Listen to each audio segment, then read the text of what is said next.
Okay, what I'm going to do, good evening. I know we only have a couple people on right now. Maybe should be more. But what's nice is that after I post the class, get quite a bit of views. I've had, especially in Jewish history, I've had 50 to 75 in many cases, which is nice. I got a couple of people coming on now. And what we're going to do tonight is two things. We have a special guest speaker flown in all the way from Yerushalayim, which we'll get to in a moment. And then we're going to continue talking about Rabbi Jacob Joseph and the failed experiment of a chief rabbi of New York. So, what I'd like to do is I'm going to turn the mic over to Lisa Stepner, who will introduce her mom. The reason I've asked her mom to speak is that we've been before this past week, we were spending a couple of weeks on the topic of Ellis Island. And what I described and when I talked about, I know from history, and we'll have someone who's going to talk about it from experience. So that's what we're going to do. And I'm going to pin you. So you come up on here and pin and get rid of mine. Just a second. Move pin. Okay. So you can unmute yourself, Lisa. Unmuted. All right. There we go. Hi, I'm just going to introduce my mom real quickly. Here's Sure. my mom. Oh. This is Rose. My mother was born in Lithuania, in a small town called Rakashuk, and in 1939. The December of 1939, the really last possibility they could escape. She, her parents, her siblings, just her immediate family, everybody else remained behind. They escaped Lithuania thanks to her brave mother who fought, went on starvation protests to get a visa. So they left in December of 1939 and made their way to America. And I will hand it over to her now, and she will tell you a little bit of her personal story. She was 8 years old at the time. Thank you very much. And really want to thank you in Hi. advance and share what you want. The floor is yours. And Okay. thank you. Okay, my pleasure. I like to talk about it. I was 8 years old when my family left, escaped. We were the last people out of our town in Rockashuk. It was very hard to get visas, and we were lucky to have affidavits from New York and from uh, a rich uncle in Baltimore, Maryland. So we started on my mother was lucky to get the visas to go to Kovna, the capital, to get the visas, and she had to sit and strike, and she came home with them, and then we just ran. The only thing we took with us was a barrel with paramis, which are feather quilts. That's what we needed in America. And the fish pot, gefilte fish pot from that was made from copper, and the leichter, the candlesticks. And that's how we came to America with the clothes on our backs. Uh, the voyage was very difficult because the ship was filled to capacity with anybody who could finally get an affidavit to come to America. And that was very hard to get for some people. You had to know somebody who would be able to support you Sponsor. once you got here. So everybody was sick. It was not a very big ship, and we sailed across. The waters were mined, and our ship was, when we left, we went from Estonia to Latvia and on to the Baltic. And our ship did hit a mine, and we limped into Stockholm, Sweden, where the ship was fixed for a week. We had to stay there. Then we went on to, and we had nothing to eat because we could just eat potatoes because nothing was kosher. So we finally got to No. from to Norway, and the community in Norway heard that there was a ship of refugees, the last ones out, And they brought us herring. So we had herring and potatoes to eat. Just to until interject, to this day, my mother loves herring. That was going to be, I was actually going to ask you if you stay away from herring because of that, or you still like it. No, I love it. I like it. It was my food to freedom. Wow. So we and people were, because the ship was so crowded, people were really seasick, and especially my family. I think I was the only one who ran. Being 8 years old, I was able to run through the ship and know new people, and it was finally we got finally after a 10-day journey, we saw the lights of America, the Golden Medina. And at that time, we really almost believed that the streets were paved with gold because that's what we always heard. So I So was Statue of Liberty. especially excited when we saw the Statue of Liberty. We felt as if it was our gate to a free life. My family comprised of 4 children and my mother and father. My father had a very long red beard.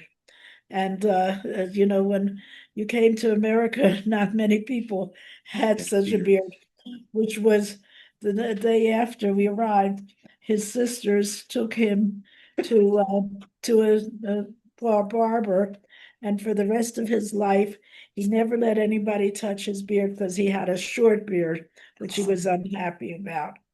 When we arrived at Ellis Island, everybody had to have somebody to meet them, so to go down the gangplank. And people they sent telegrams up to the ship. Our telegram never arrived, and here most people were off the ship, and we were still stuck on the ship. What are we going to do? Finally, at the very end, the telegram that my aunt and her son, my cousin, who came from Baltimore to meet us, um, gave showed up, and we had the telegram. So we finally exited the ship. And Medical check. And sorry, how long was it from the time you first left Rakashak till you actually got to that moment? about 11 days, 11 or 12 days, No, because you we had had 6 days yeah, in we had Sweden, 6 days, and yes, and then and more then we like had 14 days. 14 About days. 14. Okay. Uh, when At your eyes. I had an eye infection before I left when in Kovda, so we had to stay behind. We were very frightened because we thought we wouldn't come because I had this eye infection. So when we got to Ellis Island, they examined us very quickly, but my eye infection was written down, and by then it was okay. It was gone. So they let us through, and we were very happy that we got through, the whole family. Where were you on the And ship? we were in steerage. Steerage. Yes. Yeah, In makes sense. steerage, sure. We were the last ones, we would have gone on anything. So we were, my family consisted of my 8-year-old. I had a 10-year-old sister, a 12-year-old sister, and a 15-year-old brother who was a big London, and he was in Telz Yeshiva. And the rabbi did not want him to leave because he said in America he would get spoiled. But he was a brilliant student even in America. And when we got to Ellis Island, so there was a lot of confusion. People they changed your names, and they did not give us American names for our first names, but my name was Christman, Mhm. and it was an unusual name. Well, in Lithuania was Christmanis because you added is onto it. Mhm. So we got through, and by the time they noted all, the family and everything, so we got off the ship, and there was my aunt, and there were my father's name was Yaakov, and they were saying, Yankel, Yankel, here we are. Wow. And I thought, I think for myself, I thought that how fortunate I was. I said, this is the life I'm going to love, and I'm going to live so happily here. I really did not like Lithuania. I was always frightened because we always lived through pogroms. So I was frightened every Friday night. There was a pogrom to come and kill the Jews, and we had to close the shutters. So this was my key to freedom. And we saw some people from our town. Everybody went to different places. We went to Baltimore, Maryland, and Belmar, New Jersey first. and what? Belmar, New Oh Jersey yeah, first. first we went to Belmar, New Jersey, where my Mhm. father had a brother, and we stayed there for 6 months, and they enrolled us in public school, and they put my sisters and I in the same grade, in first grade, and they talked very loud to us because we didn't know any English. So if you talk loud, we'll Now be they understand, right? and so we stayed there for 6 months, and then they realized that we were smart kids, because we knew math. So Uh, they started to skip us. When we came to Baltimore, the same thing happened. But by that time, we knew English a little bit. I was determined that within 6 months, I would speak English like all my friends, all the kids in school. And it happened. mhm. It has not happened since I came to Israel. Is- I thought I would take, I said, maybe about 9 months I'll learn Hebrew. Not so. So anyway, Give it another 30 years. You'll be fine. Don't worry. yes, I hope so. Yeah, Bezrat So Hashem. yeah, so we were we loved America, and my parents, would never have even thought of taking anything. My father made $3 a week as a shochet here in America, and we made it. We made it with help from my rich uncle. Mhm. And, uh, so coming to America, and the main thing is Ellis Island. I've been back there a few times. That was the key to freedom. Wow. And we were very happy about it. And then came to Israel. What No, could be years better? later. Years later. Many Right. years Many later. years later. Yes, Okay, so I'd like to ask you a couple of questions. That's okay. yes, yes. Um, two questions for sure. I want you to go back to that moment. You're 8 years old at Ellis Island. Besides once you're off the boat, you're in Ellis Island. You're being processed. You're excited because you're going to this new life and freedom, and you don't have to worry about the pogroms. In the building itself, in the Great Hall, what did you Yes. feel? Was it scary? Was it, if you remember, was it like exciting? Was a lot of shouting? What was the There environment? was a lot of shouting because first of all, people were meeting the people who were receiving them. Right. There was a lot of Speak the shouting, and I mean, you heard Yiddish because all the refugees from the ship were Right. from Yiddish, and the people we were the last ones who came, so we were thrilled to be here, but also sad because we left so much family behind, and Right. we knew they could not come. Right. That was the very sad part because we knew they begged us when we left. They begged us, please see if you can get us a visa. Mhm. So that was Ellis Island. Confusion, happiness, adventurous, yeah, and frightened, but onto a new life. I think everybody, wanted to have the better life. Okay, Yeah. that's first of all, it's fascinating. Second of all, I want you to think back, please, to when you came to Israel and made Aliyah. Again. And obviously, it's not, you're not running away from pogroms, at least not yet. Not running away from pogroms. It's the language. There are plenty of people speaking English, but it's going again, once again, to a new life, a new country. Is there any comparison or anything you want to say about like the contrast? Oh, it's tremendous. I was very happy in America. I thought I'd never leave it. I Right. mean, Israel, we were always Zionistic and we always had a lot of family in Israel. Hmm. So we were always in touch.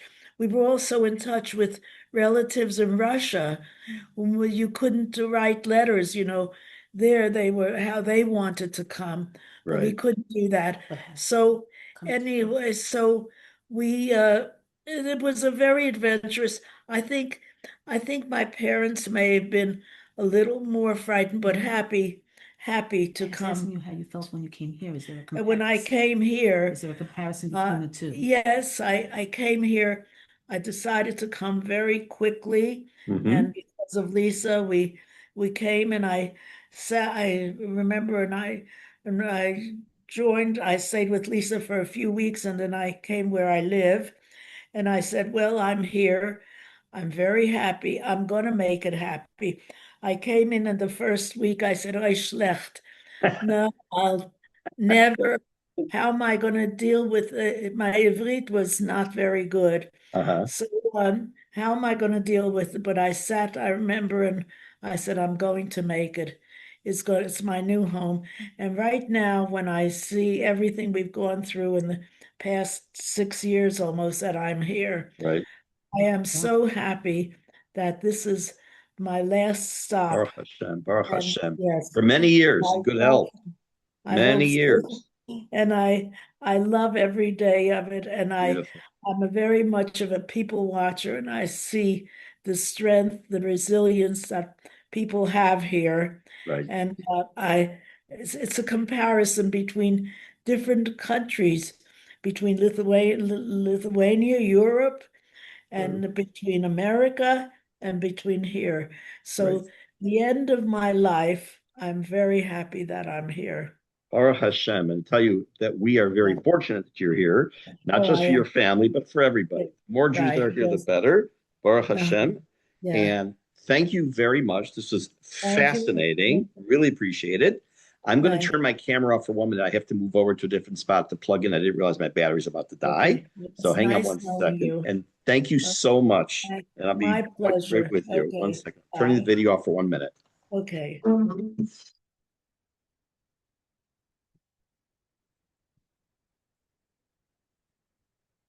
I turn it off because I don't like people getting dizzy when I'm walking with the front with the computer. So hang on 1 second. Plug it in. Good to go. There. Turn this back on. Yeah.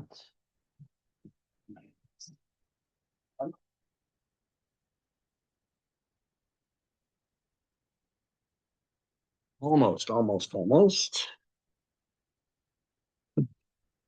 Let's see what we've got here. And okay, we are back in business. All right. Again, thank you very much. This is fantastic. I am going to mute everybody again. I think that's already done. Good. Okay. And pin. Place pin there. Okay. Let me get myself set up one more thing here. So when I think I mentioned that when we finish this part, which is going to be still at least a couple more classes of this time period, I'm going to go backwards to the beginning of World War One, talk about the war itself, and talk about the Jewish things that were happening within the Jewish world of World War One. But once we get past that and get back into the 30s and 40s and 50s and 60s of the 20th century, then when I can, either from within the class or from outside, I'll have people come in once in a while to maybe discuss specific events that they lived through that we're learning about. And of course, once we get to the point where I know it from my own personal experience, I'll share that as well. Okay, so we're going to go back to what I refer to as the failed experiment of a chief rabbi in New York.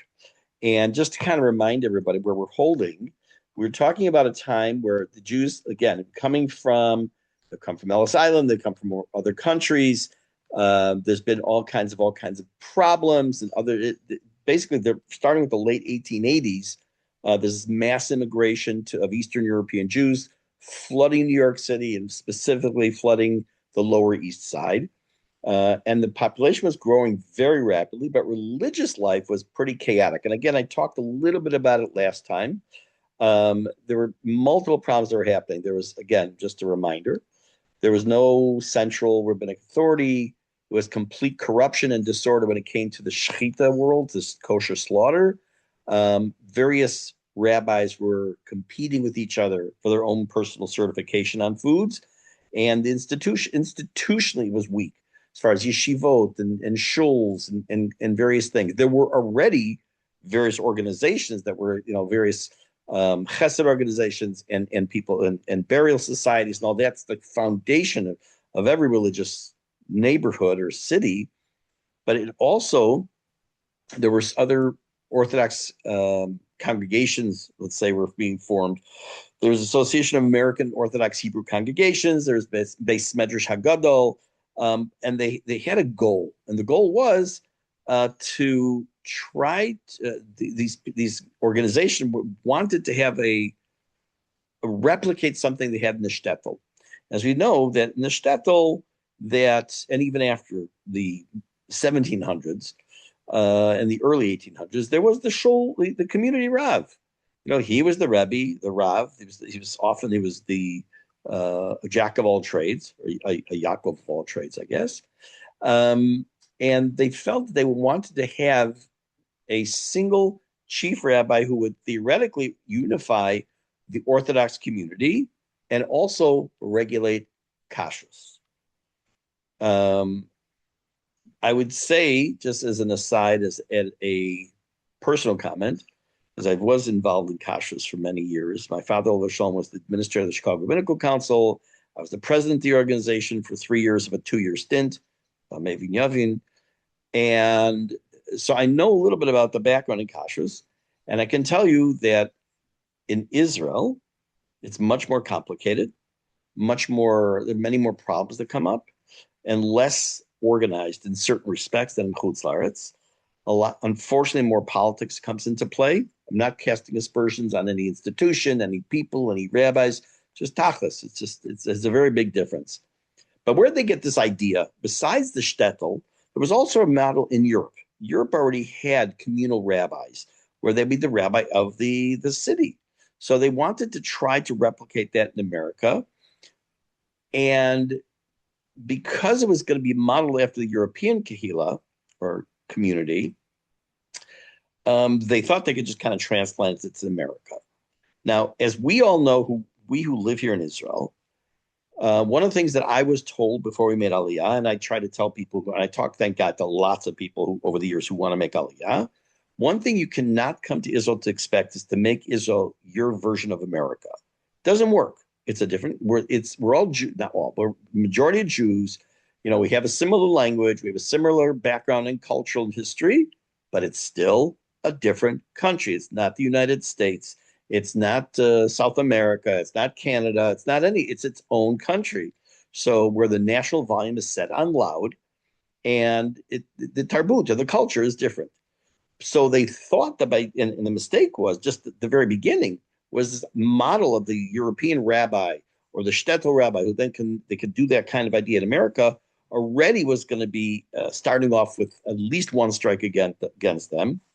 So we'll talk about Rabbi Jacob Joseph. In 1888, he accepts a position, and he immigrates to New York. And he was influenced by two reasons to do this. Number one, there was a challenge. It was a challenge. Now, if you're in the rabbinate and you want to try, and your goal is to help people, there's sometimes when, and this is true, by the way, in many businesses or in occupations, you plateau. It's a person, maybe an accountant, a lawyer, a doctor, administrator, whatever it might be, and sometimes you plateau, and sometimes the rabbi plateaus with this community, and they need a bigger challenge. So one of them was the challenge, but the other one was more financial, and that was Rabbi Joseph was already facing a lot of financial pressure in Russia, and he felt that by coming to America, as was said earlier, the Golden Medina, at least from that perspective, he'd be, sorry the expression, high on the hog. He arrived in America to considerable excitement, actually, because many people believed he would, in fact, restore halakhic authority, organize Jewish community and Jewish education, and bring the kosher meat industry under control. Parentheses for a second. I mentioned, as you know, I'm from Chicago. So Chicago used to be known as the hog butcher to the world. It was the Chicago stockyards that Upton Sinclair wrote a book called just forgot. I talked about the other day with someone. I forgot. The Jungle. It's called The Jungle. It was about the conditions. It was in a fictional account of the stockyards of Chicago. The tagline that was said back then, this is before I was born even, was that Chicago was not just the hog butcher to the world, but they would sell everything of the pig except the squeal. They found a use for it.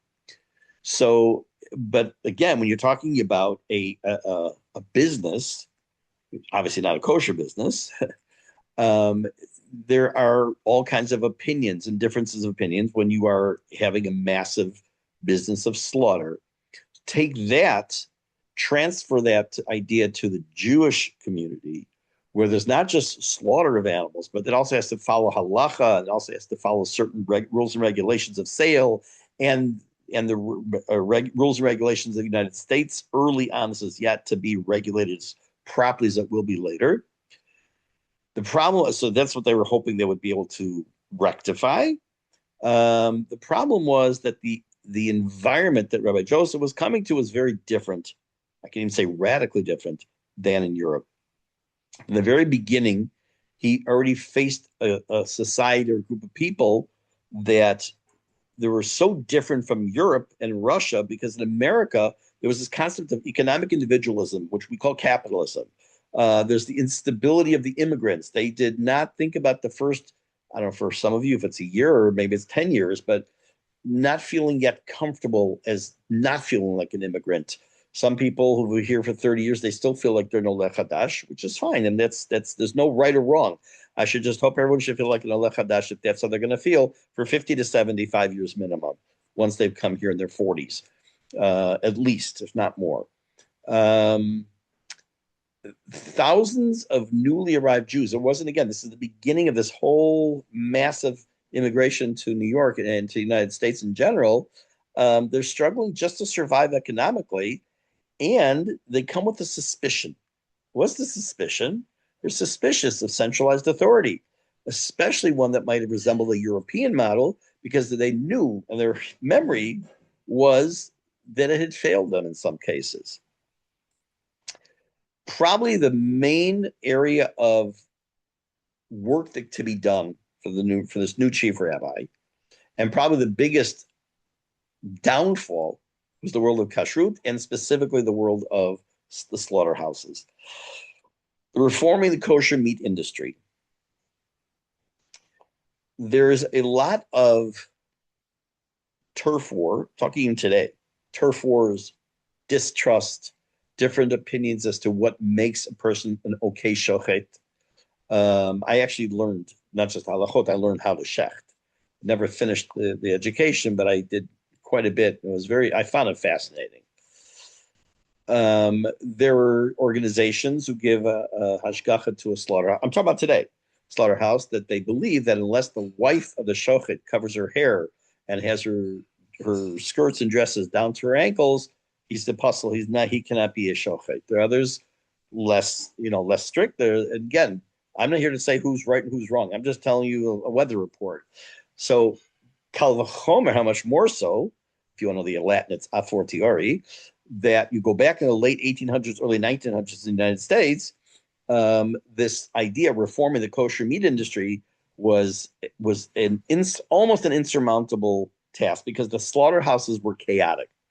The shachtim operated independently. Generally speaking, you need, if you know anybody whose last name is Shub, let's say in English, usually spelled Schub, in Hebrew Shin Vav Bet, and if they spell it in Hebrew, it's usually got a chupchik between the Vav and the Bet. It stands for Shochet Ubodek, a slaughterer and a checker. What's the checker? When you shecht a cow, a bull, a large animal, you have to check the lungs, because they're the area the most problematic, potentially problematic in an animal. They're checked twice, once while they're still physically inside the animal, and once when they're removed from the animal. There's this whole idea of what's called glat or halak, which means smooth, and is a whole difference between Ashkenazim and Sfaradim and what it means as far as the actual lungs. Not for tonight, that's a separate topic. But if you're independent, you're your own shochet, you shecht, your own bodek, you check the animal, or you have someone who's checking the knife, because you're supposed to have someone independent checking the knife after X amount of shchita to make sure it's perfectly smooth, is checked on the finger itself, it's checked on the nail for any pegimot, any imperfections. But if you're acting independently, and now you're going to come along and say, here are your rules, you're going to run into a brick wall. Supervision was inconsistent, and unfortunately, fraud was common. What does that mean that fraud was common? It meant, unfortunately, many people reading treif, which is really a sad state of affairs. Because ultimately, who's the one who loses out is the consumer. Not to mention people who are fraudsters and shysters. They better be buried with a fan in short pajamas. So what Rabbi Joseph tried to do as far as his reforms, number one, he put in testing and licensing for shachting. Not good enough for the guy to say, I've been shechting for 20 years. What do you want from me? You want to touch my challah? If you want to touch my knife, get away from me. No. You want to be a shochet? You have to be certified. To be certified means you have to be tested. You have to get a license from the central authority. He wanted to hire only trained shachtim. He also appointed mashgichim. Now we think in terms of mashgichim. When you hear the word mashgiach, well, the mashgiach came and checked the store. The mashgiach came and checked the ingredients, right? But in a slaughterhouse, the mashgiach serves a completely different function. Like I say, he's checking the knife. He's checking if they're checking the animal properly. Are they keeping certain things separate? I don't get too detailed, right, and graphic. But if you want to know, I can tell you privately. He introduced the idea, I think, for the first time there in New York. I can't say for sure because I haven't found a true. The idea of lead seal plumbas to be marked on kosher poultry and meat. If you remember, in the old country, meaning the United States, you don't really see that here. You would get like this little seal. It's almost a metal clip that's on the chicken or the meat. So it was a lead seal that was on the animal. That would be, when you bought it, showed that it was kosher. It had gone through proper processing. At that time period, most people kashered their own meat by salting it in chickens that they brought it home. It was not done by the butcher. And there's a halacha called nishlach. Let's say, for example, if you pay attention at a banquet hall or at a wedding, and you watch them transfer, let's say, trays of meat to the buffet, to the kabbalat panim, or between the kitchen and whatever else it might be, very often you're going to see they're wrapped in plastic and maybe some initials on the plastic. If you're sending with a non-Jew, you're sending meat through a non-Jew, and the Jew is not going to be with the meat for a period of time, and there's a suspicion it could be switched out for non-kosher meat. So you have to have, for meat, you have to have two symbols, two signs on it that it's sealed. So they have to have the plastic around it. They have the mashgiach's initials on it. There's all kinds of ways to do it. Or you have a mashgiach walking with it, then it's fine. But pay attention, you'll see that.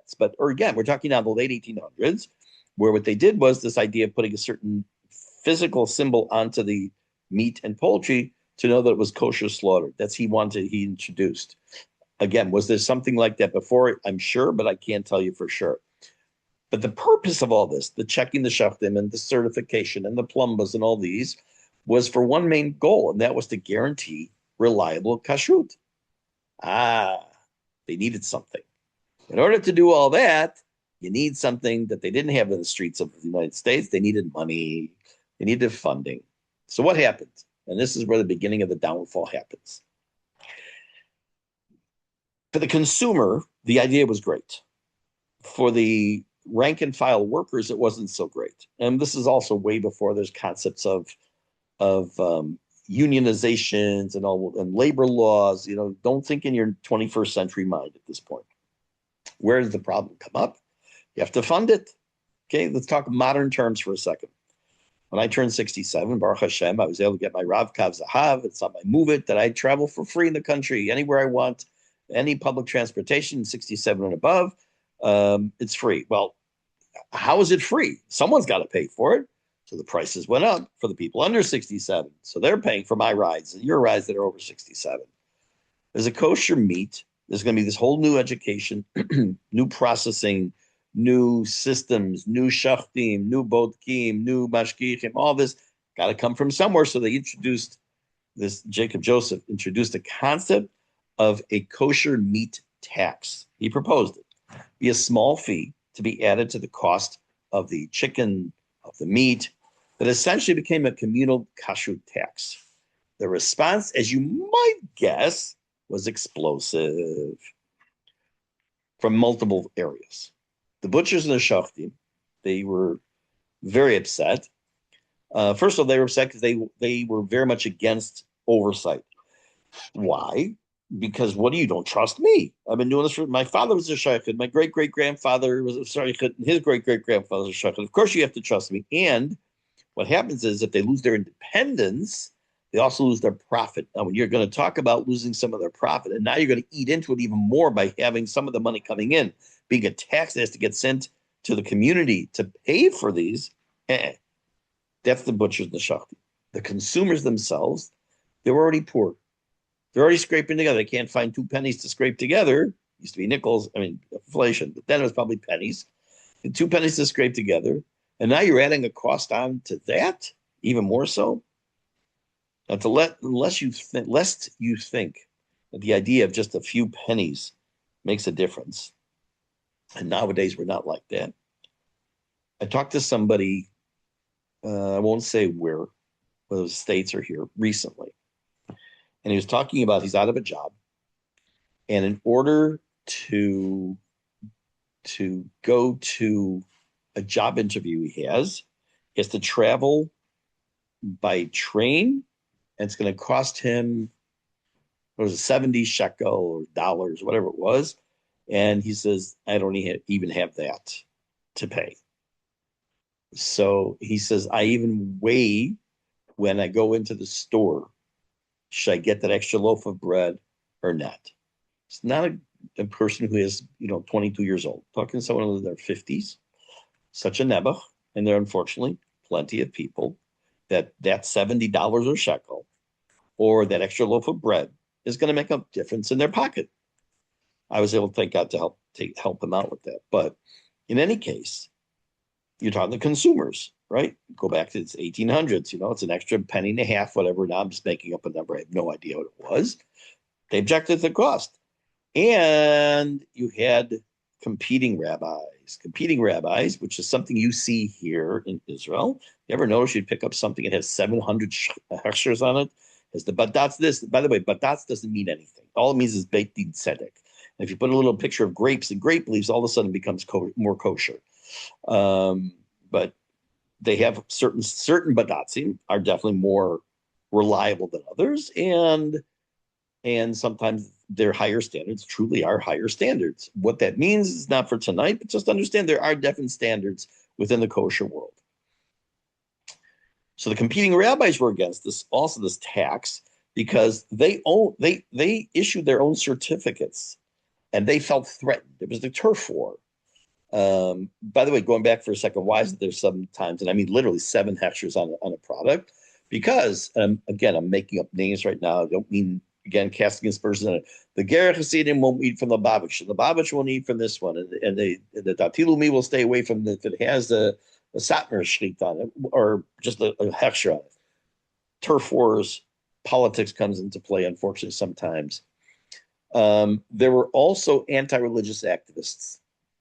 But we know history repeats itself. There's nothing new. I'm not telling you anything you don't know already, because we have anti-Israel activists today, anti-religious activists today, right here in Israel.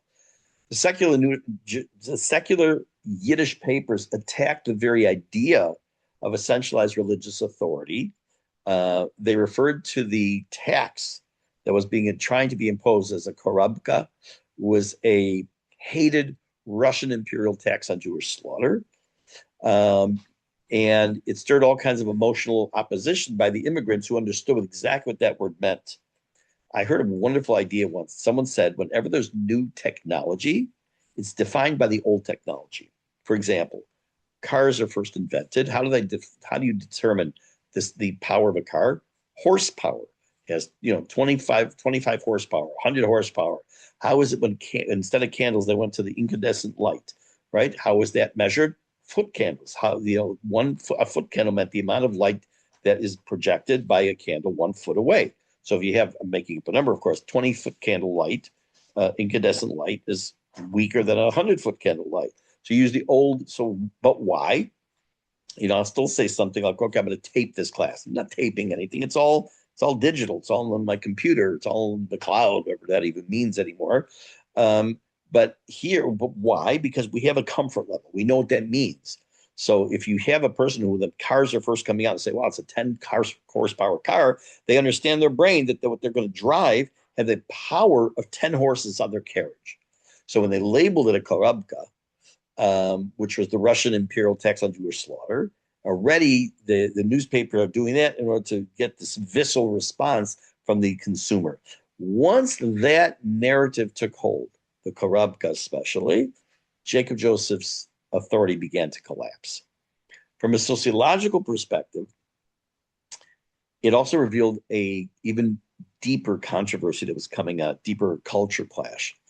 In Eastern Europe, Jews were accustomed, whether willingly or not, to a communal taxation system that was actually a norm in Eastern Europe, which funded religious institutions. But in America, the idea of a free market religious environment, a person could simply choose not to participate, meaning I don't have to pay a kahila tax to help fund the mikveh and the shul and the shochet and the cheder and the malamed. I don't have to. I live on wherever street. I live in Delancey. I know that's the name of the Lower East Side, if I remember right. And there's 20 shuls or 15 shuls. I don't have to belong to. I could be. I'll go what I want. I'll go here for Mincha. I'll go there for Maariv. I'll go there for Shabbos. I'll go there for Rosh Hashanah, and not pay any membership anywhere. It's my right, right? What Rabbi Jacob Joseph saw as legitimate communal mechanism, i.e., the tax, was perceived by many immigrants as coercion. And they didn't like it. And he is publicly attacked. He is vilified in the press. Rumors, personal accusations to try to discredit him publicly. American Jewish society did not have a communal authority that existed in Europe, and it's trying to impose a model that just wasn't working. And many Jews simply just refused to recognize the authority of this new chief rabbi and what he wanted to impose. And Reform Judaism, remember, if we go back now to classes a few months ago, Reform Judaism is in its heyday. It's really growing in the late 1800s, the late 19th and early 20th century. It's expanding rapidly. Secular Judaism, socialism is becoming very influential among the immigrants. And even within Orthodoxy, there's a little bit of fall off, let's say, to that era, to that world.